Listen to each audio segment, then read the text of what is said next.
Hallelujah.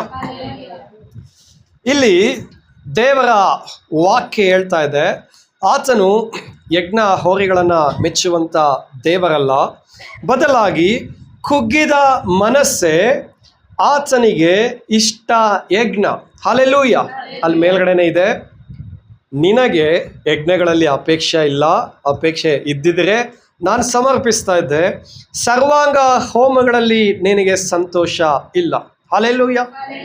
ಇಸ್ರಾಯೇಲರು ಏನು ಮಾಡ್ತಾ ಇದ್ರು? ಯಾವಾಗಲೂ ಸರ್ವಾಂಗ ಹೋಮವನ್ನ, ಸಮಾಧಾನ ಯಜ್ಞವನ್ನ, ದೋಷ ಪರಿಹಾರಕ ಯಜ್ಞವನ್ನ ಅರ್ಪಿಸ್ತಾನೆ ಇದ್ರು. ಹಲ್ಲೆಲೂಯಾ. ಆದರೆ ದೇವರಿಗೆ ಏನಿಲ್ಲ ಅಂತೆ, ಆ ಸರ್ವಾಂಗ ಹೋಮಗಳಲ್ಲಿ ಇಸ್ರಾಯೇಲರು ಅರ್ಪಿಸುತ್ತಿದ್ದಂಥ ಯಜ್ಞಗಳಲ್ಲಿ ಆತನಿಗೆ ಇಷ್ಟವಿಲ್ಲ. ಆತನಿಗೆ ನಿಜವಾಗಿ ಸಮರ್ಪಣೆಯಾಗಬೇಕಾಗಿರುವಂಥ ಯಜ್ಞ ಕುಗ್ಗಿದ ಮನಸ್ಸು. ಹಾಗಾದರೆ ಕುಗ್ಗಿದ ಮನಸ್ಸು ಅಂದರೆ ಏನು?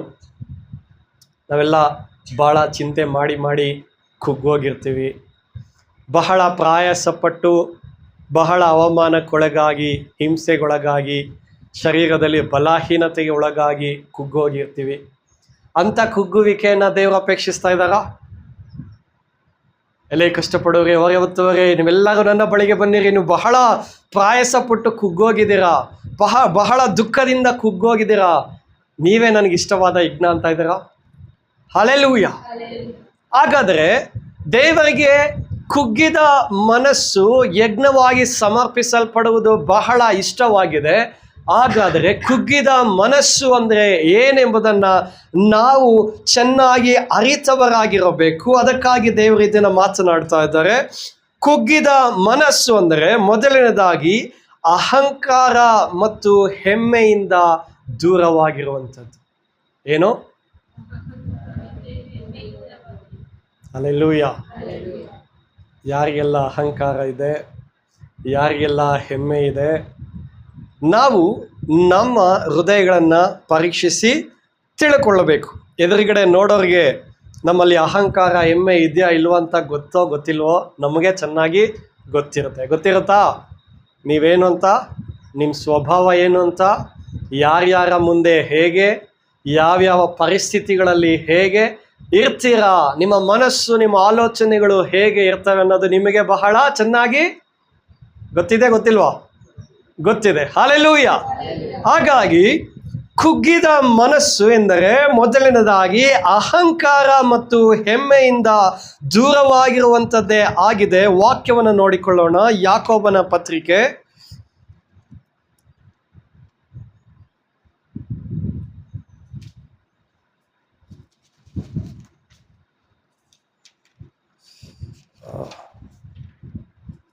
4ನೇ ಅಧ್ಯಾಯ 6ನೇ ವಚನ. ಆತನು ನಮ್ಮ ಮೇಲೆ ಅತಿಶಯವಾದ ಕೃಪೆ ನೀಡುತ್ತಾನೆ, ಆದುದರಿಂದ ದೇವರು ಅಹಂಕಾರಿಗಳನ್ನು ಎದುರಿಸುತ್ತಾನೆ, ದೀನರಿಗಾದರೂ ಕೃಪೆಯನ್ನು ಅನುಗ್ರಹಿಸುತ್ತಾನೆ. ಸಾಕು. ಹಲ್ಲೆಲೂಯಾ. ದೇವರು ಅಹಂಕಾರಿಗಳನ್ನ ಏನ್ ಮಾಡ್ತಾರಂತೆ? ಎದುರಿಸ್ತಾರಂತೆ. ಹಲ್ಲೆಲೂಯಾ. ದೇವರು ಅಹಂಕಾರಿಗಳನ್ನ ಎದುರಿಸುವುದಾದರೆ, ನಿಮ್ಮಲ್ಲಿ ಒಂದು ವೇಳೆ ಅಹಂಕಾರ ಇರುವುದಾದರೆ, ದೇವರೇ ನಿಮ್ಮನ್ನು ಎದುರಿಸುತ್ತಾನೆ ಎಂಬುದಾದರೆ, ಬೇರೆ ಯಾರು ನಿಮ್ಮನ್ನ ದೇವರೊಟ್ಟಿಗೆ ಸಮಾಧಾನ ಪಡಿಸಲಿಕ್ಕೆ ಸಾಧ್ಯ? ಹಲ್ಲೆಲೂಯಾ. ಹಾಗಾಗಿ ನಾವು ಅಹಂಕಾರದಿಂದ ನಡೆಯದೆ, ದರ್ಪವನ್ನು ತೋರಿಸದೆ, ಅಧಿಕಾರವನ್ನು ತೋರಿಸದೆ, ದೀನ ಮನಸ್ಸಿನಿಂದ ಇರಬೇಕೆಂಬುದಾಗಿ ಅಲ್ಲಿ ವಾಕ್ಯ ಹೇಳ್ತಾ ಇದೆ. ಹಲ್ಲೆಲೂಯಾ. ದೀನರಿಗಾದರೂ ಕೃಪೆಯನ್ನು ಅನುಗ್ರಹಿಸುತ್ತಾನೆ.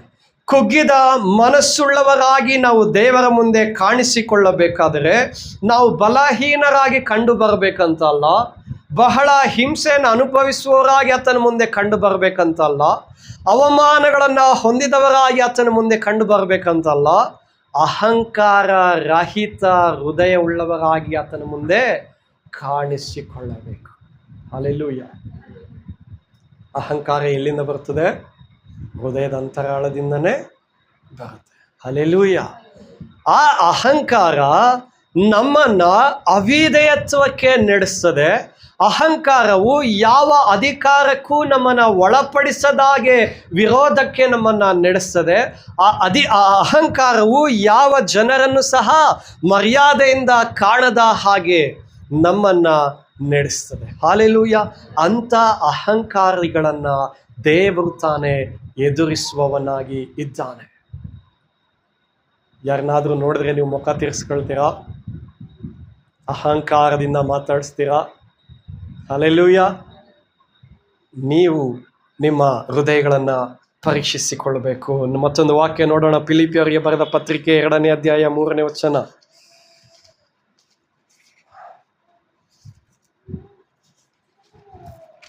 ಹೆಮ್ಮೆಯಿಂದಾಗಲಿ ಯಾವುದನ್ನು ಮಾಡದೆ ಪ್ರತಿಯೊಬ್ಬನು ದೀನಭಾವದಿಂದ ಮತ್ತೊಬ್ಬರನ್ನು ತನಗಿಂತಲೂ ಶ್ರೇಷ್ಠರೆಂದು ಎಣಿಸಲಿ. ಹಲ್ಲೆಲೂಯ. ಒಣ ಹೆಮ್ಮೆಯಿಂದ ಯಾವುದನ್ನು ಮಾಡದೆ ಪ್ರತಿಯೊಬ್ಬನು ದೀನಭಾವದಿಂದ ಮತ್ತೊಬ್ಬರನ್ನ ತನಗಿಂತ ಶ್ರೇಷ್ಠರೆಂದು ಎಣಿಸಲಿ. ಇಲ್ಲೇ ನಮಗೆ ಅಹಂಕಾರ ಜಾಸ್ತಿ ಕೆಲಸ ಮಾಡೋದು ಅಲ್ವಾ? ಇವ್ರೇನು ಮಹಾ, ಇವ್ರಿಗಿಂತ ನಾನು ಎಷ್ಟೋ ಗ್ರೇಟ್, ಇವ್ರೇನು ಮಹಾ, ಇವ್ರಿಗಿಂತ ನನಗೆ ಚೆನ್ನಾಗಿ ಪ್ರಾರ್ಥನೆ ಮಾಡೋಕೆ ಗೊತ್ತು, ಇವ್ರೇನು ಮಹಾ, ಇವ್ರಿಗಿಂತ ನನಗೆ ವಾಕ್ಯ ತುಂಬ ಚೆನ್ನಾಗಿ ಗೊತ್ತು, ಇವ್ರೇನು ಮಹಾ, ಇವ್ರಿಗಿಂತ ನಾನು ಭಾಳ ಸೇವೆ ಮಾಡಿದ್ದೇನೆ. ಹಲ್ಲೆಲೂಯ. ನೀವು ನಿಮ್ಮ ಸಹೋದರ ಸಹೋದರಿಯನ್ನ, ಅಂದರೆ ಕ್ರಿಸ್ತನಲ್ಲಿ ಸಹೋದರ ಸಹೋದರಿಯರನ್ನ ನಿಮಗಿಂತಲೂ ಉತ್ತಮರೆಂದೆಣಿಸಿ. ಹಲ್ಲೆಲೂಯ. ದೇವರು ಪ್ರತಿಯೊಬ್ಬರಿಗೂ ಅವರವರ ಬಲಕ್ಕೆ ತಕ್ಕ ಹಾಗೆ ಜ್ಞಾನವನ್ನು, ತಿಳುವಳಿಕೆಯನ್ನು, ಅಭಿಷೇಕವನ್ನು ಕೊಡುವಾತನಾಗಿದ್ದಾನೆ, ಉಪಯೋಗಿಸುವಾತನಾಗಿದ್ದಾನೆ. ಹಲ್ಲೆಲೂಯ. ಎಲ್ಲರೂ ಒಂದೇ ಸಮವಾಗಿದ್ದೀರಾ? ಎಲ್ಲರೂ ಒಂದೇ ಥರ ಕೆಲಸ ಮಾಡ್ತೀರಾ? ಎಲ್ಲರೂ ಒಂದೇ ರೀತಿ ಅಡುಗೆ ಮಾಡ್ತೀರಾ? ಹಲ್ಲೆಲೂಯ. ಎಲ್ಲರೂ ವಿಭಿನ್ನವಾಗಿ ಸೃಷ್ಟಿಸಲ್ಪಟ್ಟಿದ್ದೀರಾ. ಎಲ್ಲರಿಗೂ ವಿಭಿನ್ನವಾದಂಥ ಸ್ವಭಾವಗಳಿದೆ. ಎಲ್ಲರಿಗೂ ವಿಭಿನ್ನವಾದಂಥ ಕೌಶಲ್ಯತೆಗಳು ಇದೆ.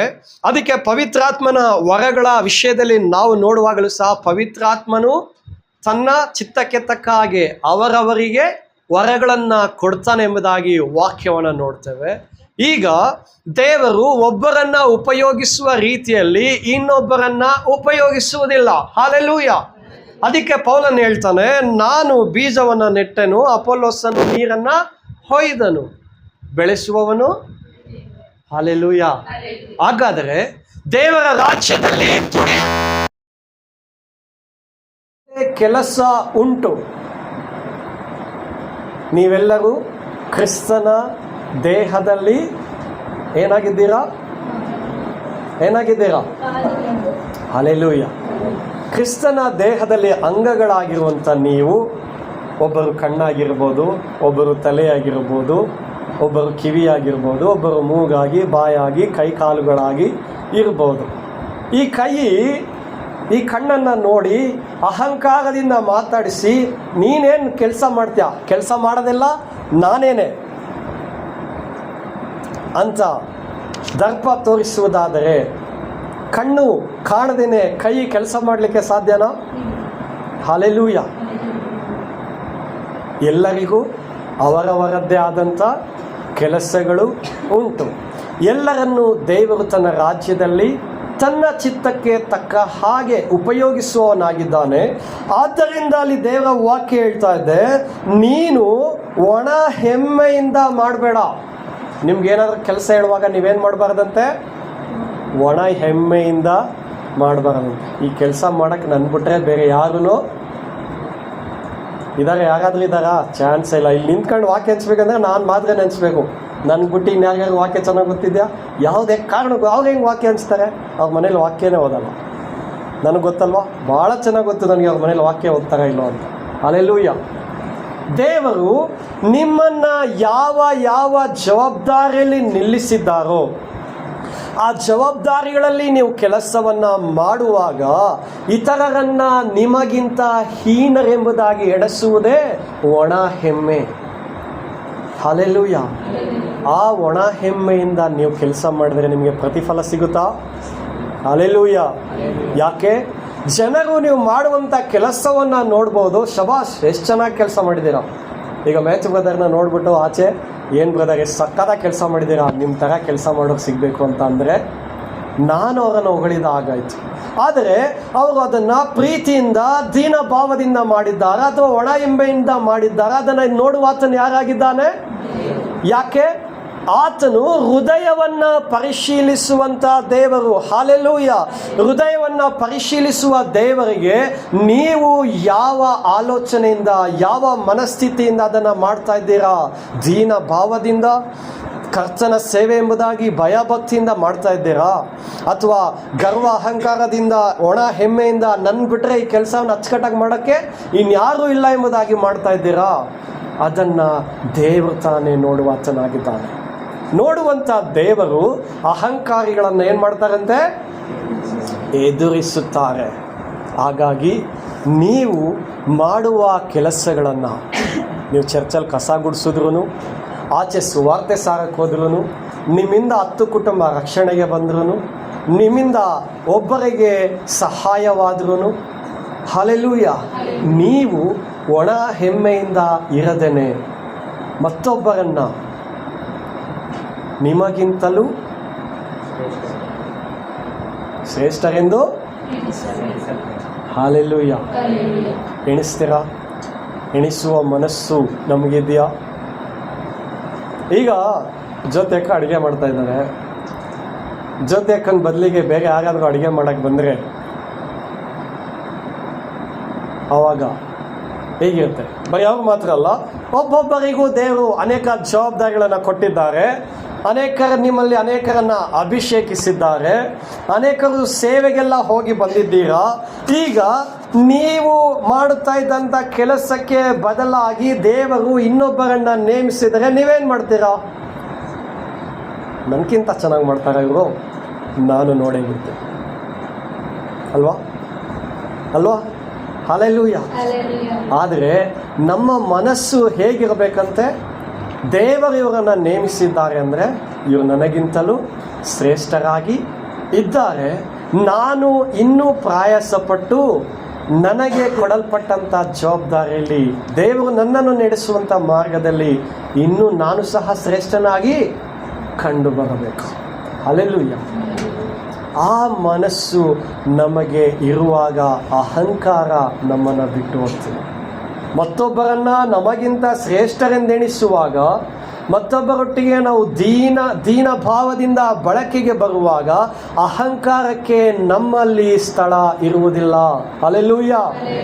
ಅಹಂಕಾರಕ್ಕೆ ನಿಮ್ಮ ಮನಸ್ಸಿನಲ್ಲಿ ಸ್ಥಳ ಇಲ್ಲ ಅಂದರೆ ನೀವು ಕುಗ್ಗಿದ ಮನಸ್ಸುಳ್ಳವರಾಗಿ ಕಂಡು ಬರುವ ಮೊದಲ ಹೆಜ್ಜೆಯನ್ನು ಇಟ್ಟಿದ್ದೀರಾ. ಹಲ್ಲೆಲೂಯ. ಎಫೆಸದವರಿಗೆ ಬರೆದ ಪತ್ರಿಕೆ 4ನೇ ಅಧ್ಯಾಯ 2ನೇ ವಚನ. ನೀವು ಪೂರ್ಣ ವಿನಯ ಸಾತ್ವಿಕತ್ವಗಳಿಂದಲೂ ದೀರ್ಘ ಶಾಂತಿಯಿಂದಲೂ ಕೂಡಿದವರಾಗಿ ಪ್ರೀತಿಯಿಂದ ಒಬ್ಬರನ್ನೊಬ್ಬರು ಸಹಿಸಿಕೊಳ್ಳಿರಿ. ಹಲ್ಲೆಲೂಯ. ಏನಂತೆ? ವಿನಯ ಸಾತ್ವಿಕತ್ವಗಳಿಂದ ದೀರ್ಘ ಶಾಂತಿಯಿಂದ ಒಬ್ಬರನ್ನೊಬ್ಬರು ಏನು ಮಾಡಬೇಕಂತೆ? ಹಲ್ಲೆಲೂಯ. ನೀವು ಪೂರ್ಣ ವಿನಯದಿಂದ ಸಾತ್ವಿಕತ್ವದಿಂದ ದೀರ್ಘ ಶಾಂತಿಯಿಂದ ಕೂಡಿದವರಾಗಿ ಅಹಂಕಾರದಿಂದ ಸಹಿಸಿಕೊಳ್ಳ್ರಿ ಅಂತ ಇಲ್ಲ ಅಲ್ಲಿ. ಹಂಗಿದೆಯಾ? ನಾವೇನು ಮಾಡ್ತೀವಿ? ಆ ಕಣ್ಣಿಗಾದ್ರೆ ನಮ್ಗಾಗಿಲ್ಲ ಅಂದಾಗ ಅಲ್ಲೇ ಮೂಗು ಮೇಲೆ ಇರುತ್ತೆ ಅಲ್ವಾ? ಮೂಗು ಮೇಲೇ ಇರುತ್ತೆ. ಯಾರನ್ನು ಸಹಿಸಿಕೊಳ್ಳೋದಕ್ಕೆ ಇಷ್ಟಪಡುವುದೇ ಇಲ್ಲ. ನೀನೇ ನನಗೆ ಹೇಳೋದು, ನೀನು ಯಾರು ನನಗೆ ಹೇಳೋಕ್ಕೆ? ಬೇಕಂದರೆ ಪಾಸ್ಟ್ರೆ ಫೋನ್ ಮಾಡಿಬಿಟ್ಟು ಹೇಳಿ. ಪಾಸ್ಟ್ರೆ ಯಾರು ನನಗೆ ಹೇಳೋಕ್ಕೆ? ದೇವರೇ ಖುದ್ದಾಗಿ ನನ್ನ ಹತ್ರ ಮಾತಾಡಲಿ. ಯಾಕೆ ನಾನು ಪ್ರಾರ್ಥನೆ ಮಾಡ್ತಾ ಇಲ್ವಾ? ಯಾಕೆ ನಾನು ಸೇವೆ ಮಾಡೋಕೆ ಹೋಗ್ತಾ ಇಲ್ವಾ? ಯಾಕೆ ನಾನು ಉಪವಾಸ ಇಲ್ವಾ? ಹಲ್ಲೆಲೂಯ. ಎಲ್ಲಿ ಅಹಂಕಾರ ನಿಮ್ಮ ಹೃದಯದಲ್ಲಿ ಬರುತ್ತೋ ಅದು ಪರಿಸ್ಥಿತಿಗಳ ಮೇಲೆ ಬರಬಹುದು, ಮನಸ್ಥಿತಿಗಳ ಮೇಲೆ ಬರಬಹುದು, ಜನರಿಂದ ಜನರು ವಿಭಿನ್ನವಾಗುವಾಗ ಬರಬಹುದು. ನಿಮ್ಮೊಟ್ಟಿಗೆ ಜನರು ಯಾವ ರೀತಿಯಲ್ಲಿ ಸಂಭಾಷಿಸ್ತಾರೆ ಅದರ ಮೇಲೆ ಬರಬಹುದು. ಆದರೆ ನೀವು ಆ ಎಲ್ಲ ಪರಿಸ್ಥಿತಿಗಳಲ್ಲಿ ವಿನಯ ಉಳ್ಳವರಾಗಿ, ಸಾತ್ವಿಕತ್ವ ಉಳ್ಳವರಾಗಿ, ಪ್ರೀತಿಯಿಂದ ಸಹಿಸಿಕೊಳ್ಳಿರಿ ಎಂಬುದಾಗಿ ವಾಕ್ಯ ಹೇಳ್ತಾ ಇದೆ. ಹಲ್ಲೆಲೂಯಾ. ಅಹಂಕಾರ ಬರುವುದಕ್ಕೆ, ನಿಮ್ಮ ಮನಸ್ಸನ್ನು ಒಕ್ಕುವುದಕ್ಕೆ ಏನು ಮಾಡುತ್ತೆ? ಪ್ರಯಾಸ ಪಡ್ತಾನೆ ಇರುತ್ತೆ, ಹೆಂಗಾದರೂ ಪ್ರಯತ್ನ ಪಡ್ತಾನೆ ಇರುತ್ತೆ. ಅನೇಕ ಪರಿಸ್ಥಿತಿಗಳನ್ನು ನಿಮ್ಮ ಜೀವಿತದಲ್ಲಿ ತರುತ್ತೆ, ನಿಮಗೆ ಕೋಪವನ್ನು ಎಬ್ಬಿಸುತ್ತೆ. ಆದರೆ ನೀವೇನು ಮಾಡ್ರಿ? ವಿನಯ ಉಳ್ಳವರಾಗಿ, ಸಾತ್ವಿಕ ಉಳ್ಳವರಾಗಿ, ಪ್ರೀತಿಯಿಂದ ಸಹಿಸಿಕೊಳ್ಳ್ರಿ. ಯಾಕೆ? ಆ ಮನಸ್ಸು ಯಾರಲ್ಲಿತ್ತು? ಯಾರಲ್ಲಿತ್ತು? ನಿಮ್ಮಪ್ಪನಲ್ಲಿದ್ದಂಥ ಮನಸ್ಸು ನಿಮ್ಮಲ್ಲಿ ಇರಬೇಕು. ಇರುತ್ತಾ? ಇದ್ರೆ ಮಾತ್ರ ನೀವು ಕ್ರಿಸ್ತನ ಮಕ್ಕಳು. ಹಾಲೆಲೂಯ. ಆದರೆ ನೀವು ಹೇಳ್ಬೋದು, ನಾನು ದೇವರನ್ನ ಬಹಳವಾಗಿ ಪ್ರೀತಿ ಮಾಡ್ತೇನೆ, ನನಗೆ ಕುಗ್ಗಿದ ಮನಸ್ಸಿದೆ ಅಂತ. ಕಣ್ಣಿಗೆ ಕಾಣುವ ಸಹೋದರನನ್ನೇ ನೀನು ಪ್ರೀತಿಸಿಲ್ಲ ಅಂದರೆ ಕಣ್ಣಿಗೆ ಕಾಣದ ದೇವರನ್ನ ಹೇಗೆ ಪ್ರೀತಿಸ್ತೀಯ ಎಂಬುದಾಗಿ ವಾಕ್ಯ ಹೇಳ್ತದೆ. ಕಣ್ಣಿಗೆ ಕಾಣುವ ಸಹೋದರನನ್ನ ಪ್ರೀತಿಸಿಲ್ಲ ಅಂತ ನಿಮಗಿಂತಲೂ ಇತರರು ಮತ್ತೊಬ್ಬರನ್ನ ನೀವು ಶ್ರೇಷ್ಠರೆಂದು ಎಣಿಸ್ತಾ ಇಲ್ಲ. ಅವರು ದೇವರ ದೃಷ್ಟಿಯಲ್ಲಿ ದೇವರ ಮಕ್ಕಳಾಗಿದ್ದಾರೆ, ಅಮೂಲ್ಯರಾಗಿದ್ದಾರೆ ಎಂಬುದಾಗಿ ನೀವು ನೆನೆಸ್ತಾ ಇಲ್ಲ. ಅವರೊಟ್ಟಿಗೆ ಪ್ರೀತಿ ಭಾವದಿಂದ ನೀವಿಲ್ಲ, ಅವರನ್ನು ಪ್ರೀತಿಯಿಂದ ನೀವು ಸಹಿಸಿಕೊಳ್ತಾ ಇಲ್ಲ. ಅಂದರೆ ದೇವರು ನಿಮ್ಮ ಜೀವಿತದಲ್ಲಿ ತರುವಂಥ ಶೋಧನೆಗಳನ್ನು, ಅಂದರೆ ನಿಮ್ಮನ್ನು ರೂಪಿಸುವುದಕ್ಕಾಗಿ ತರುವಂಥ ಶೋಧನೆಗಳನ್ನು ಹೇಗೆ ಸಹಿಸಿಕೊಳ್ತೀರಾ? ದೇವರನ್ನ ಹೇಗೆ ಸಹಿಸಿಕೊಳ್ತೀರಾ? ಜನರನ್ನೇ ಪ್ರೀತಿ ಮಾಡಲ್ಲ ಅಂದರೆ ದೇವರನ್ನ ಹೇಗೆ ಪ್ರೀತಿ ಮಾಡ್ತೀರಾ? ಹಾಲೆಲೂಯ. ಅಪ್ಪ ಐ ಲವ್ ಯು, ಅಪ್ಪ ಐ ಲವ್ ಯು ಎಂಬುದಾಗಿ ಕ್ರಿಸ್ತನಿಗೆ ನೀವು ನಾನು ನಿನ್ನನ್ನು ಪ್ರೀತಿಸ್ತೇನೆ ಎಂಬುದಾಗಿ ಹೇಳುವಾಗ ಆತನು ನಿಮ್ಮ ಬಾಯಿಗಳನ್ನು ನೋಡುವುದಿಲ್ಲ, ನಿಮ್ಮ ಹೃದಯವನ್ನು ನೋಡ್ತಾನೆ. ಕುಗ್ಗಿದ ಮನಸ್ಸಿದೆಯಾ? ಅಥವಾ ಅಹಂಕಾರದಿಂದ ಇವರು ನಡೀತಾ ಇದ್ದಾರಾ? ಒಣ ಎಮ್ಮೆಯಿಂದ ನಡೀತಾ ಇದ್ದಾರಾ? ಇತರೊಟ್ಟಿಗೆ ಹೇಗೆ ಜೀವಿಸ್ತಾ ಇದ್ದಾರೆ? ಹೇಗೆ ನಡ್ಕೊಳ್ತಾ ಇದ್ದಾರೆ? ಹಲ್ಲೆಲೂಯ. ನಿನ್ನಂತೆ ನರನಾಗಿರುವ ಯಾವನಿಗೆ ಆಗಲಿ ಮುಖ ತಿರುಗಿಸಿಕೊಳ್ಳಬೇಡ. ಹಾಗಾದರೆ ನಿಮ್ಮಲ್ಲಿ ಒಣ ಹೆಮ್ಮೆ ಅಥವಾ ಅಹಂಕಾರ ಇದೆಯಾ ಇಲ್ವಾ ಎಂಬುದಾಗಿ ಪರೀಕ್ಷಿಸುವುದಕ್ಕೆ ದೇವರು ನಿಮ್ಮ ಮುಂದೆ ನಿಮ್ಗಾಗದೇ ಇರೋರನ್ನೇ ಕರ್ಕೊಂಡ್ಬಂದು ನಿಲ್ಲಿಸ್ತಾರೆ. ಹೌದಾ? ಏನು ಮಾಡ್ತೀರಾ ಆಗ? ಪ್ರೀತಿಯಿಂದ ಏನು ಮಾಡಬೇಕು? ಹಲ್ಲೆಲೂಯ. ಈ ಗುಣಗಳು ನಿಮ್ಮಲ್ಲಿದ್ದರೆ, ಈ ಮನಸ್ಥಿತಿ ನಿಮ್ಮಲ್ಲಿದ್ದರೆ, ನಿಮ್ಮಲ್ಲಿ ಕುಗ್ಗಿದ ಮನಸ್ಸು ಇದೆ ಅಂತ ಅರ್ಥ. ಹಲ್ಲೆಲೂಯ. ಕುಗ್ಗಿದ ಮನಸ್ಸು ನಿಮ್ಮಲ್ಲಿರಬೇಕಾದರೆ ಎರಡನೆಯ ಹೆಜ್ಜೆ ಸ್ವನೀತಿಗೆ ದೂರವಾಗಿರಬೇಕು. ಸ್ವನೀತಿ ಅಂದ್ರೆ ಏನು ಗೊತ್ತಾ?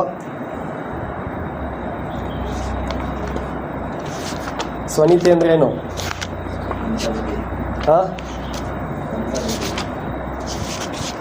ಅದು ಸ್ವಬುದ್ಧಿ. ಸ್ವನೀತಿ ಅಂದರೆ ಸೆಲ್ಫ್ ಜಸ್ಟಿಫಿಕೇಶನ್. ನಾನೇನು ಹೇಳಿದ್ದೀನೋ ಅದೇ ಸರಿ, ನಾನೇನು ಮಾಡಿದ್ದೀನೋ ಅದೇ ಸರಿ, ನಾನು ಹೇಗೆ ನಡ್ಕೊಂಡಿದ್ದೀನೋ ಅದೇ ಸರಿ. ಹಲ್ಲೆಲೂಯ. ನಮ್ಮನ್ನು ನಾವೇ ನ್ಯಾಯಪಡಿಸಿಕೊಳ್ಳುವಂಥದ್ದು. ಹಲ್ಲೆಲೂಯ. ಇದು ದೇವರ ದೃಷ್ಟಿಯಲ್ಲಿ ಬಹಳ ಕೆಟ್ಟದಾದಂಥ ಗುಣ ಸ್ವಭಾವ. ಹಲ್ಲೆಲೂಯ. ವಾಕ್ಯವನ್ನು ನೋಡೋಣ. ಜ್ಞಾನೋಕ್ತಿಗಳು 21:2. ಜ್ಞಾನೋಕ್ತಿ 21:2. ನರನ ನಡತೆಯು ಸ್ವಂತ ದೃಷ್ಟಿಗೆ ನೆಟ್ಟಗೆ, ಯೆಹೋವನು ಹೃದಯಗಳನ್ನೇ ಪರೀಕ್ಷಿಸುವನು. ಸಾಕು. ಹಲ್ಲೆಲೂಯ. ನರನ ನಡತೆಯು ಸ್ವಂತ ದೃಷ್ಟಿಗೆ ನೆಟ್ಟಗೆ. ನಾವೆಲ್ಲ ಏನು ಅನ್ಕೊಳ್ತೀವಿ ಅದೇ ನಿಜ. ವಾಕ್ಯನು ಅದನ್ನೇ ಹೇಳ್ತದೆ. ನೀನೇನು ಅನ್ಕೋತೀಯಪ್ಪ? ನೀನು ನಡೀತಾ ಇರೋದೇ ಸರಿ ದಾರಿ ಅಂತೆ ಅಲ್ವಾ? ನೀನು ಹೇಳ್ತಾ ಇರೋದೇ ಸರಿ ಅಂತೆ ಅಲ್ವಾ? ಅದೇ ಸರಿ, ನಿಜ. ಅದು ಯಾರಿಗೆ? ನಿನ್ನ ಸ್ವಂತ ದೃಷ್ಟಿಗೆ. ಆದರೆ ಯೆಹೋವನು ನಿನ್ನ ಹೃದಯವನ್ನು ಆತನು ನೋಡುವಾತನಾಗಿದ್ದಾನೆ. ನಿನ್ನ ಮಾರ್ಗಗಳನ್ನು ಆತನು ಅರಿತಿರುವಾತನಾಗಿದ್ದಾನೆ. ನಿನ್ನ ಆಲೋಚನೆಗಳನ್ನು ಆತನು ಬಲ್ಲಾತನಾಗಿದ್ದಾನೆ. ಹಲ್ಲೆಲೂಯ. ಆದ್ದರಿಂದ ನಾವು ಮಾಡಿದ್ದನ್ನೇ ಸರಿ ಎಂಬುದಾಗಿ ನಮ್ಮನ್ನು ನಾವು ನ್ಯಾಯಪಡಿಸಿಕೊಳ್ಳಬಾರದು. 4 ಜನ ನಮ್ಮನ್ನು ಸರಿತಿದ್ದುವುದಕ್ಕೆ ಇದ್ದಾಗ ಮಾತ್ರವೇ ನಾವು ಸರಿದಾರಿಯಲ್ಲಿ ಹೋಗುವುದಕ್ಕೆ ಸಾಧ್ಯ.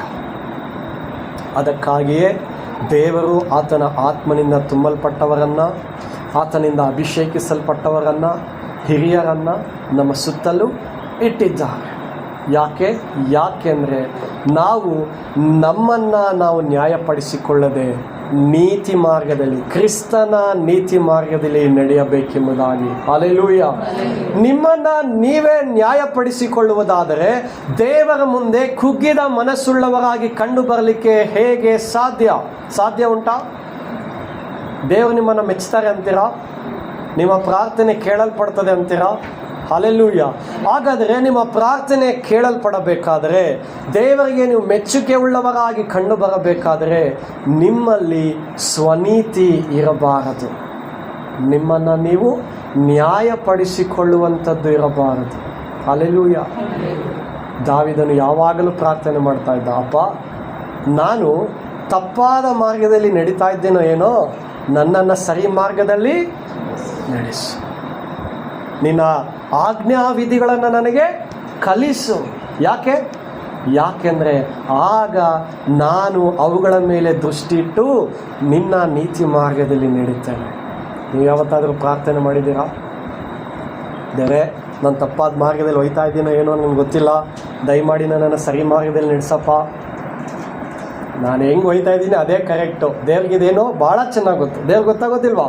ದೇವ್ರಿಗೆ ಗೊತ್ತು ನಾನು ಹೇಗೆ ನಡ್ಕೊಳ್ತಾ ಇದ್ದೀನಿ, ಅದು ಸರಿಯಾಗಿದೆ. ಇಂಥವ್ರಿಗೆಲ್ಲ ನಾನು ಹೀಗೆ ಮಾಡಬೇಕು, ಈ ಸ್ವಭಾವದಲ್ಲಿರೋರಿಗೆ ಹೀಗೆ ಮಾಡಬೇಕು, ಈ ರೀತಿ ಮಾಡುವವರಿಗೆ ಹೀಗೆ ನಡ್ಕೊಳ್ಬೇಕು. ಅದೇ ನ್ಯಾಯವಾದದ್ದು. ಹೌದಾ? ಅದು ಲೋಕದ ದೃಷ್ಟಿಗೆ ಸೈತಾನನು ನಿಮ್ಮಲ್ಲಿ ತಂದಂಥ ನ್ಯಾಯ. ಹಲ್ಲೆಲೂಯಾ. ಆದರೆ ದೇವರ ದೃಷ್ಟಿಯಲ್ಲಿ ಅದು ನ್ಯಾಯವಾದದ್ದಲ್ಲ. ನಿಮ್ಮನ್ನು ಶಪಿಸುವವರಿಗೋಸ್ಕರ, ಹಿಂಸೆ ಪಡಿಸುವವರಿಗೋಸ್ಕರ. ಹಲ್ಲೆಲೂಯಾ. ಆದರೆ ನಾವೇನು ಮಾಡ್ತೀವಿ? ಹಿಂಸೆ ಪಡಿಸುವವರನ್ನು ಹೇಗಾದರೂ ಹಿಂಸೆ ಪಡಿಸುವುದಕ್ಕೆ ಪ್ರಯತ್ನ ಪಡ್ತೀವಿ. ನಮ್ಮ ಮಾತಿನಿಂದಲಾದರೂ ಅವರನ್ನು ತಿವಿಯುವುದಕ್ಕೆ ನಾವು ನೋಡ್ತೀವಿ. ನಂತರ ನಮ್ಮನ್ನು ನಾವು ನ್ಯಾಯಪಡಿಸಿಕೊಳ್ತೇವೆ. ಹಲ್ಲೆಲೂಯಾ. ವಾಕ್ಯವನ್ನು ಓದೋಣ. ಲೂಕನ ಸುವಾರ್ತೆ 16ನೇ ಅಧ್ಯಾಯ 15ನೇ ವಚನ.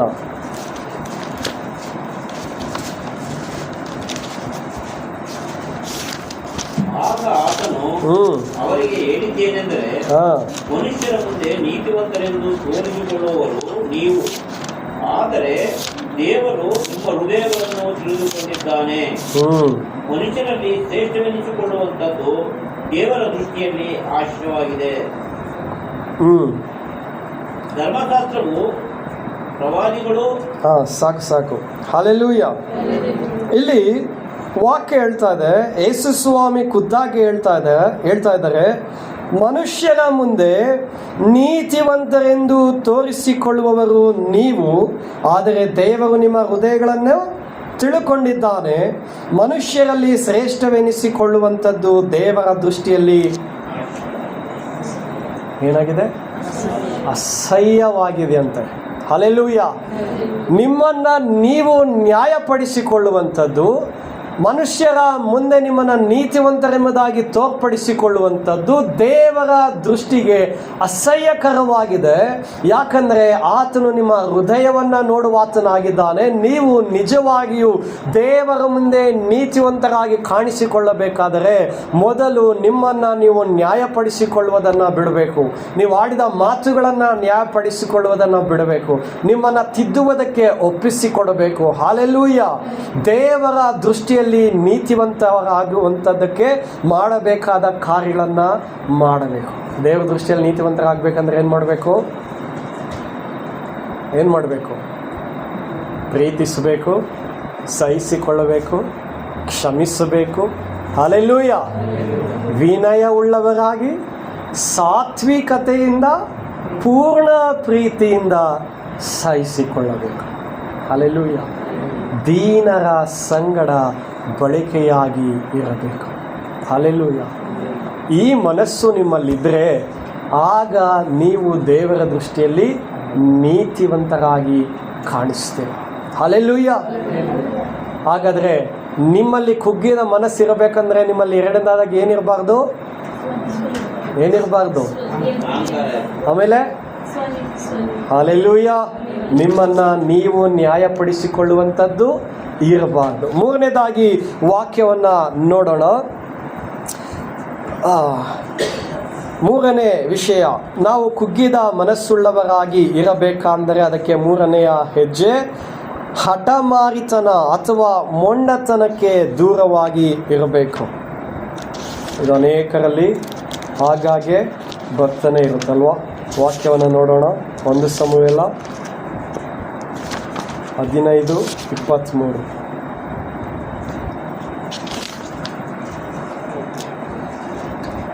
ಅವಿಧೇಯತ್ವವು ತಂತ್ರಗಳಷ್ಟೇ ಕೆಟ್ಟದಾಗಿರುವುದು, ಹಠವು ಮಿಥ್ಯಾಭಕ್ತಿಗೂ ವಿಗ್ರಹಾರಾಧನೆಗೂ ಸಮಾನವಾಗಿರುವುದು. ಹಲ್ಲೆಲೂಯ. ಅವಿಧೇಯತ್ವವು ಕೇಳಿಸ್ತಾ ಇದೆ ವಾಕ್ಯ ಎಲ್ಲರಿಗೂ? ಅವಿಧೇಯತ್ವವು ಮಂತ್ರ ತಂತ್ರಗಳಷ್ಟೇ ಕೆಟ್ಟದ್ದಾಗಿದೆ, ಹಠವು ವಿಗ್ರಹಾರಾಧನೆಗೆ ಸಮಾನವಾಗಿದೆ. ಹಲ್ಲೆಲೂಯ. ನಿಮ್ಮಲ್ಲಿ ಹಠ ಅಥವಾ ಹಠ ಎಂಬುದಾದ್ರೆ ಮೊಂಡತನ ಇದ್ದರೆ ಅದು ನಿಮ್ಮನ್ನು ಅವಿಧೇಯತ್ವಕ್ಕೆ ನಡೆಸುವಂಥದ್ದಾಗಿದೆ. ಹಲ್ಲೆಲೂಯ.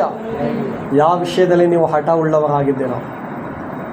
ಹಠ ಇರುವುದು ಒಳ್ಳೆಯದೇ. ಒಬ್ಬ ಮನುಷ್ಯನಿಗೆ ಹಠಾಚಲ ಇರಬೇಕಂತೆ.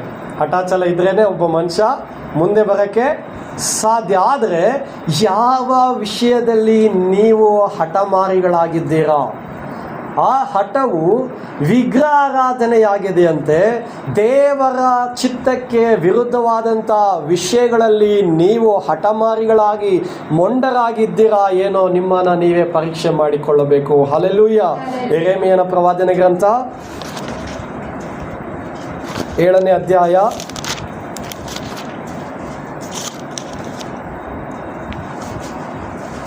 23-24. ಆದರೆ ಈ ಒಂದು ಅಪ್ಪಣೆಯನ್ನು ಮಾತ್ರ ಕೊಟ್ಟೆನು, ನನ್ನ ಧ್ವನಿಗೆ ಕಿವಿಗೊಡಿರಿ, ನಾನು ನಿಮ್ಮ ದೇವರಾಗಿರುವೆನು, ನೀವು ನನ್ನ ಪ್ರಜೆಯಾಗಿರುವಿರಿ. ನಿಮಗೆ ಹಿತವಾಗುವಂತೆ ನಾನು ವಿಧಿಸುವ ಮಾರ್ಗದಲ್ಲೇ ನಡೆಯಿರಿ. ನಿಮಗೆ ಹಿತವಾಗುವಂತೆ ನಾನು ವಿಧಿಸಿದ ಮಾರ್ಗದಲ್ಲೇ ನಡೆಯಿರಿ. ಅವರಾದರೂ ಕೇಳಲಿಲ್ಲ, ಕಿವಿಗೊಡಲಿಲ್ಲ, ಸ್ವಂತ ಆಲೋಚನೆಗಳನ್ನು ಅನುಸರಿಸಿ ದುಷ್ಟ ಹೃದಯದ ಹಠದಂತೆ ನಡೆದು ಹಿಂದಿರುಗಿಯೇ ಹೋದರು. ಹಲ್ಲೆಲೂಯ. ಹಠವು ನೀವು ನಿಮ್ಮ ಸ್ವಂತ ಆಲೋಚನೆಯಂತೆ ನಡೆಯಬೇಕೆಂಬುದಾಗಿ ನಿಮ್ಮನ್ನು ಪ್ರೇರೇಪಿಸಿ. ಅವ್ರು ಹೇಳಿದ ನಾನು ಯಾಕೆ ಕೇಳಬೇಕು? ಅವ್ರು ಹೇಳಿದ್ರು ಅಂತ ನಾನು ಕೇಳಬೇಕಾ? ಯಾಕೆ ಕೇಳಬೇಕು? ಕೇಳಿದ್ರೆ ಏನಾಗ್ಬಿಡುತ್ತೆ? ನಾನು ಕೇಳಲ್ಲ, ನಾನು ಮಾಡಿದ್ದೇ ಮಾಡ್ತೀನಿ. ಅವ್ರು ಕರೆದ್ರು ಅಂತ ನಾನು ಹೋಗ್ಬೇಕಾ? ನಾನು ಹೋಗಲ್ಲ. ಇವತ್ತು ಹೋಗಿಲ್ಲ ಅಂದರೆ ಯಾಕೆ ದೇವರು ನಮ್ಮನ್ನು ಸಹಿಸ್ಬಿಡ್ತಾರೋ? ಚಾನ್ಸೇ ಇಲ್ಲ. ಯಾಕೆ ಸಹಿಸ್ತಾರೆ ದೇವರು? ದೇವರು ಬಹಳ ಪ್ರೀತಿ ಸ್ವರೂಪನು. ಹಲ್ಲೆಲೂಯ. ದೇವ್ರು ಹೇಳಿದ್ರು ಹೋಗಿ ಅವರೊಟ್ಟಿಗೆ ನೀನು ಇದನ್ನು ಸಮಾಧಾನ ಆಗೋದು. ನಾನು ಯಾಕೆ ಸಮಾಧಾನ ಆಗಲಿ? ಚಾನ್ಸೇ ಇಲ್ಲ. ಹಲ್ಲೆಲೂಯ. ಹಠವು ನಿಮ್ಮನ್ನು ಅವಿಧೇಯತ್ವಕ್ಕೆ ನಡೆಸ್ತದೆ. ಆ ಅವಿಧೇಯತೆ ಮತ್ತು ಹಠ ನೀವು ನಿಮ್ಮ ಸ್ವಂತ ಆಲೋಚನೆಯಲ್ಲಿ ಸ್ವೇಚ್ಛೆಯಿಂದ ನಡೆಯುವಾಗ ನಿಮ್ಮ ಜೀವಿತಗಳನ್ನು ಮಾರ್ಪಡಿಸಿ ಬಿಡ್ತದೆ. ಈ ಸ್ವಂತ ಆಲೋಚನೆಯಿಂದ ಹಠಮಾರಿಗಳಾಗಿ ನಡೆದಂಥ ಜನರು ಏನು ಮಾಡಿದ್ರಂತೆ? ದೇವರು ಅವರ ಹಿತಕ್ಕಾಗಿ ವಿಧಿಸಿದ ಮಾರ್ಗದಲ್ಲಿ ನಡೆಯದೆ ಹಿಂದಿರುಗಿಯೇ ಹೋದರೂ ಮುಂದರಿಯಲೇ ಇಲ್ಲ. ಹಲ್ಲೆಲೂಯ. ಹಠಮಾರಿತನವು ಅವಿಧೇಯತ್ವಕ್ಕೆ ನಡೆಸಿ ನಿಮ್ಮನ್ನು ಸ್ವೇಚ್ಛೆ ಉಳ್ಳವರಾಗಿ ಮಾರ್ಪಡಿಸಿ ದೇವರ ಮಾರ್ಗದಿಂದ ನಿಮ್ಮನ್ನು ಅಗಲಿಸಿ ಬಿಡುತ್ತಾರೆ. ಏನು ಮಾಡುತ್ತೆ? ದೇವರ ಮಾರ್ಗದಿಂದ ಅಗಲಿಸಿ ಬಿಡುತ್ತೆ.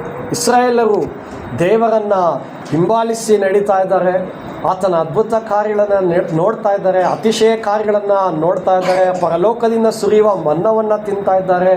ಪಕ್ಕದಲ್ಲೇ ಇರುವಂಥ ಬೆಟ್ಟದಲ್ಲಿ ದೇವರು ಮೋಶೆಯೊಟ್ಟಿಗೆ ಮಾತಾಡುವುದನ್ನು ಕೇಳ್ತಾ ಇದ್ದಾರೆ, ನೋಡ್ತಾ ಇದ್ದಾರೆ. ಆದಾಗ್ಯೂ ಅವರೇನು ಮಾಡಿದ್ದಾರೆ?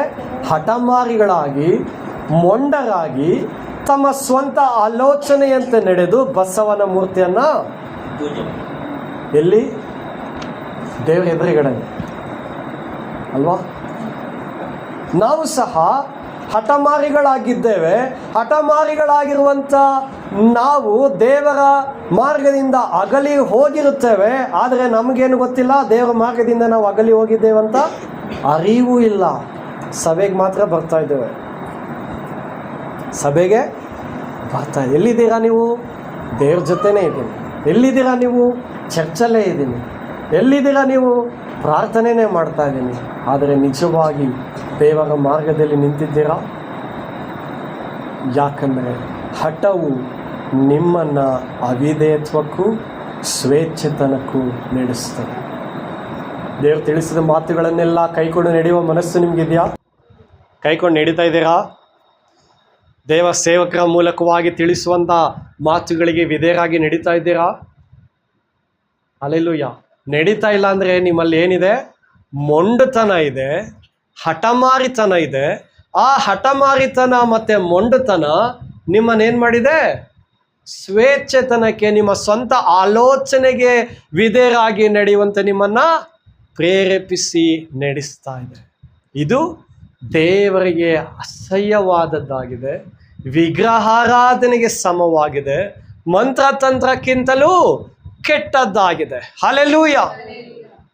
ಮಾಟ ಮಂತ್ರ ಮಾಡುವವರು ದೇವರ ರಾಜ್ಯದಲ್ಲಿ ಸೇರುವುದೇ ಇಲ್ಲ ಎಂಬುದಾಗಿ ದೇವರ ವಾಕ್ಯ ಹೇಳ್ತದೆ. ನಿಮ್ಮ ಹಠವು, ನಿಮ್ಮ ಮೊಂಡುತನವು, ನಿಮ್ಮ ಅವಿಧೇಯತ್ವವು ಮಂತ್ರತಂತ್ರಗಳಿಗಿಂತ ಕೆಟ್ಟದ್ದಾಗಿದೆ ಅಂದರೆ ನೀವು ದೇವರ ರಾಜ್ಯದಲ್ಲಿ ಸೇರ್ತೀರಾ? ಹಲ್ಲೆಲೂಯಾ. ದೇವರ ಸಮ್ಮುಖದಲ್ಲಿ ಬಂದು, ಅಪ್ಪ ನಾನು ಕುಗ್ಗಿ ಹೋಗಿದ್ದೇನೆ, ಬಳಲಿ ಹೋಗಿದ್ದೇನೆ, ನನ್ನನ್ನು ಕರುಣಿಸು ಅಂದರೆ ದೇವರು ನಿಮ್ಮೊಳಗಿನ ಹೃದಯವನ್ನು ಮೊದಲು ನೋಡ್ತಾರೆ. ನಿಮ್ಮೊಳಗೆ ಕುಗ್ಗಿದ ಮನಸ್ಸು ಇದೆಯಾ? ಕುಗ್ಗಿದ ಮನಸ್ಸಿನಲ್ಲಿ ಏನೇನಿರಬೇಕು? ಕುಗ್ಗಿದ ಮನಸ್ಸಂದ್ರೆ ಏನು? ಅಹಂಕಾರ, ಹೆಮ್ಮೆ ಇಲ್ಲದೆ ಇರುವಂಥದ್ದು, ಸ್ವನೀತಿ ಇಲ್ಲದೆ ಇರುವಂಥದ್ದು, ಹಠಮಾರಿತನ, ಮೊಂಡುತನ ಇಲ್ಲದೆ ಇರುವಂಥದ್ದು. ಹಲ್ಲೆಲೂಯ. ಈ ಮೂರು ನಿಮ್ಮಲ್ಲಿ ಇದ್ದರೆ, ಆಗ ಇಲ್ಲದಿದ್ದರೆ ಆಗ ನೀವು ಕುಗ್ಗಿದ ಮನಸ್ಸುಳ್ಳವರಾಗಿ ಇದ್ದೀರಾ ಎಂಬುದಾಗಿ ಅರ್ಥ. ಮತ್ತೊಂದು ವಾಕ್ಯವನ್ನು ಕೊನೆಯದಾಗಿ ನೋಡೋಣ. ರೋಮಾಪುರದವರಿಗೆ ಬರೆದ ಪತ್ರಿಕೆ 2ನೇ ಅಧ್ಯಾಯ 5ನೇ ವಚನ.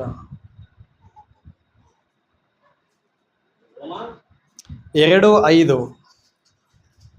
ನೀನು ನಿನ್ನ ಮೊಂಡತನವನ್ನು, ಪಶ್ಚಾತ್ತಾಪವಿಲ್ಲದ ಮನಸ್ಸನ್ನು ಅನುಸರಿಸುವುದರಿಂದ ನಿನಗೋಸ್ಕರ ದೇವರ ಕೋಪವನ್ನು ಕೂಡಿಟ್ಟುಕೊಳ್ಳುತ್ತಾ ಇದ್ದಿ. ಯಾರು ಹಠಮಾರಿಗಳಾಗಿ ಮೊಂಡರಾಗಿ ನಡೀತಾ ಇದ್ದಾರೋ ಅವರು ತಮಗೋಸ್ಕರ ಏನು ಮಾಡ್ತಾ ಇದ್ದಾರಂತೆ? ಯಾರ ಕೋಪವನ್ನ? ಹಲ್ಲೆಲೂಯ. ನೀವು ನಿಮ್ಮ ಹಠತನದಿಂದ, ನೀವು ನಿಮ್ಮ ಮೊಂಡುತನದಿಂದ ನಿಮಗೆ ವಿರುದ್ಧವಾಗಿ ದೇವರ ಕೋಪವನ್ನು ಕೂಡಿಸಿಕೊಳ್ಳುವುದಾದರೆ ಬೇರೆ ಯಾರು ನಿಮಗೆ ಸಹಾಯ ಮಾಡ್ತಾರೆ? ಯಾರಾದರೂ ಇದ್ದಾರಾ? ಭೂಮಿಯ ಮೇಲೆ, ಪರಲೋಕದಲ್ಲಿ ಎಲ್ಲಾದರೂ ಯಾರಾದರೂ ಇದ್ದಾರಾ? ಹಲ್ಲೆಲೂಯ.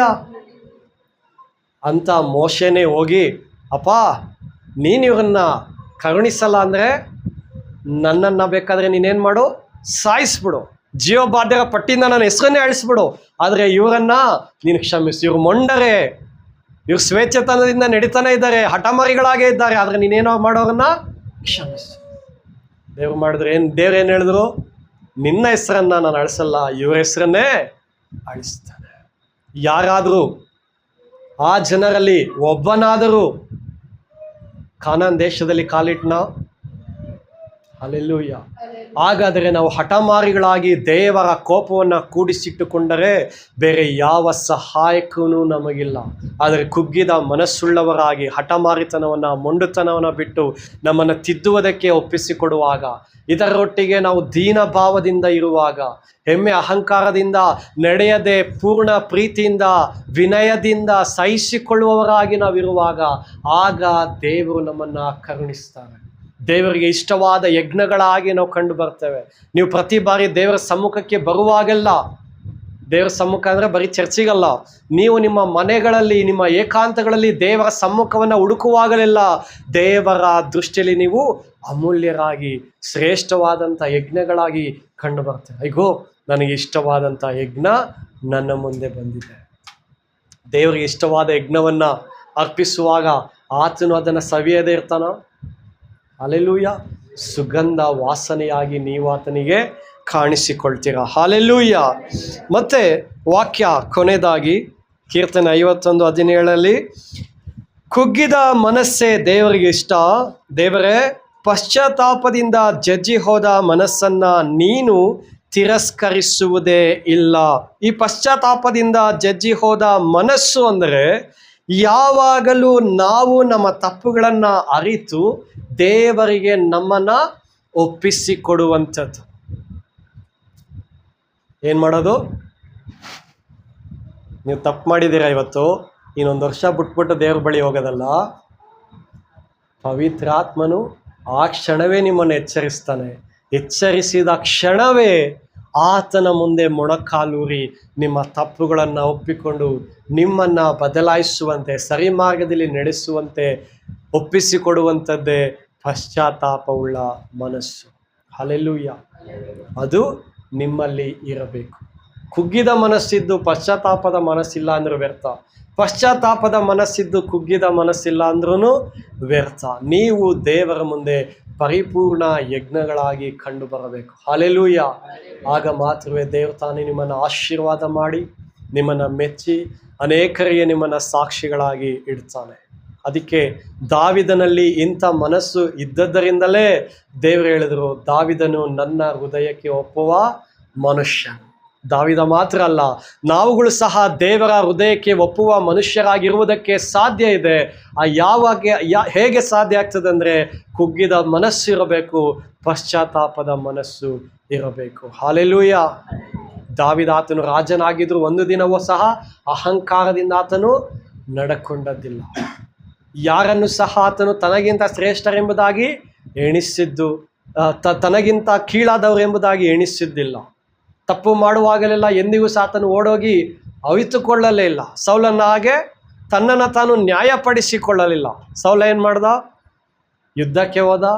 ದೇವರು ಅಲ್ಲಿಂದ ಏನು ತರಬಾರ್ದು ಅಂದ್ರೆ ಎಲ್ಲವನ್ನ ತೆಗೆದುಕೊಂಡು ಬಂದ. ತಿರುಗಿ ದೇವ್ರಿಗೇನೆ ಅದರಲ್ಲಿ ಯಜ್ಞವನ್ನು ಅರ್ಪಿಸ್ತಾ, ನಾನು ಮಾಡಿದ್ದೆಲ್ಲ ಸರಿನೇ ಅಂದ.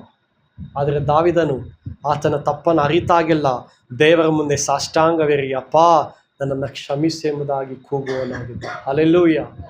ಹಾಗಾದರೆ ಅಂಥ ಮನಸ್ಸು ನಮ್ಮಲ್ಲಿ ಇರುವಾಗ ಮಾತ್ರವೇ ನಾವು ದೇವರಿಗೆ ಇಷ್ಟರಾದವರಾಗಿ ಕಂಡು ಬರಲಿಕ್ಕೆ ಸಾಧ್ಯ, ಆತನ ರಾಜ್ಯದಲ್ಲಿ ಸೇರಲಿಕ್ಕೆ ಸಾಧ್ಯ. ದೇವರ ವಾಕ್ಯಗಳನ್ನು ಆಶೀರ್ವಾದ ಮಾಡಲಿ.